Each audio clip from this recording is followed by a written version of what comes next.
Tzav, ideas in the realm of Gematria from the Parshah and Daf Yomi. Parshah Tzav, Article 5, and going with the daily Daf of Friday, March 29th, or 19 of the second Adar, Yom Shishi, which was or is Daf Yomi Bav Metzia Daf 30. And to start out, the pasuk says, in the beginning of the parsha, Tzav es Aharon es banav lemor, Zos Toras ha'olah hi ha'olah al mokda al hamizbeach, kol halayla ad haboker, ve'esh hamizbeach tukad bo. Command Aaron and his sons, saying, this is the law of the burnt offering, which is the olah, that is the burnt offering which burns on the altar all night until morning, and the fire of the altar shall burn with it. Leviticus 6:2. V'lovash hakohen mido bad u'michnasei bad yilbash al bisaro v'hirim es hadeshen asher tochal ha'esh es ha'olah al hamizbeach v'samo etzel hamizbeach.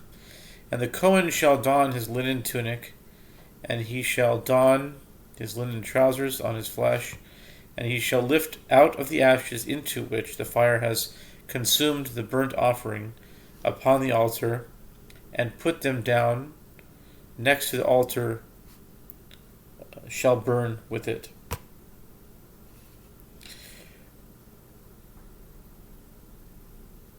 Parshas Tzav starts out clearly with a theme of Kohanim. The Kohen, the priest who performs, and the Kohen who performs the service. We see it right away in the first few words, command Aaron and his sons, or the Kohanim. The verse then goes on to describe the specific garments that the Kohen is to wear, namely a linen tunic and linen trousers.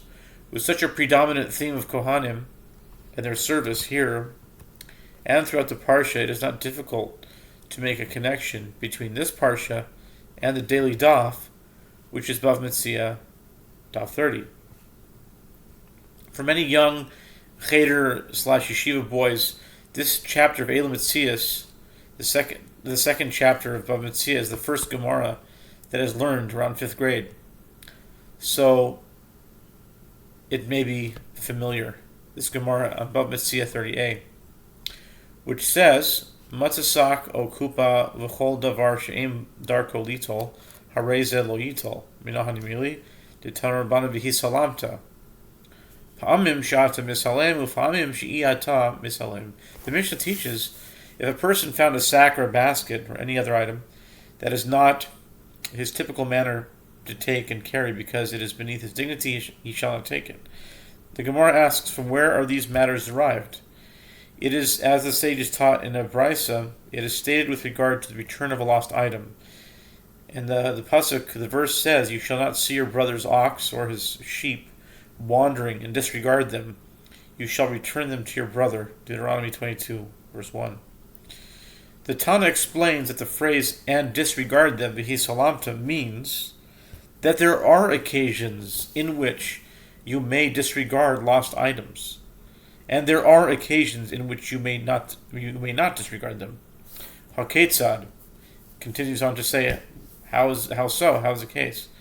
And the first example that is brought in the Gemara is Haya Kohen V'hi B'Vesa Karas. A case when one is allowed to disregard picking up a lost item is in a case where there was a Kohen and the lost item is in the graveyard. Leviticus 21, 1-4.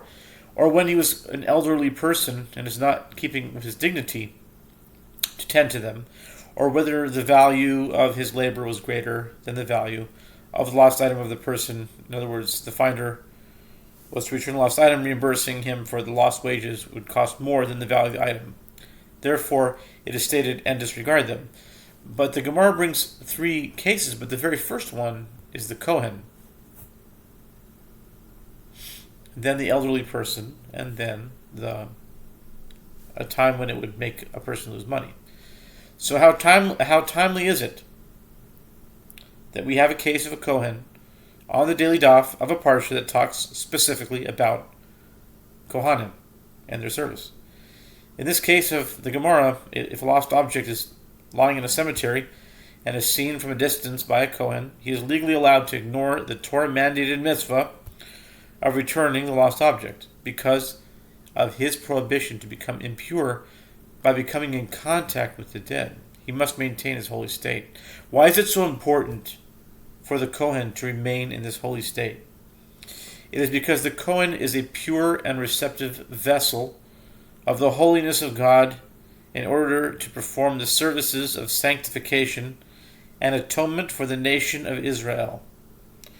There is a beautiful Gematria connection that illustrates how the Kohen is like the moon that receives its light from the sun, in the same way that Yehoshua ben Nun was compared to the moon, and Moshe was compared to the sun. The moon receives its light from the sun and reflects it upon those who dwell in the darkness of sin and impurity, which may be likened to the night, in comparison with the day. For this, the Kohen must be a pure receiver, without any trace of impurity. The Kohen, being likened to the moon, coming out at night, in this illustration is seen in the numerical value of the word Kohen, which is 75, being the exact numerical value of the word Lila, which is night, which is 75. Have a great Shabbos.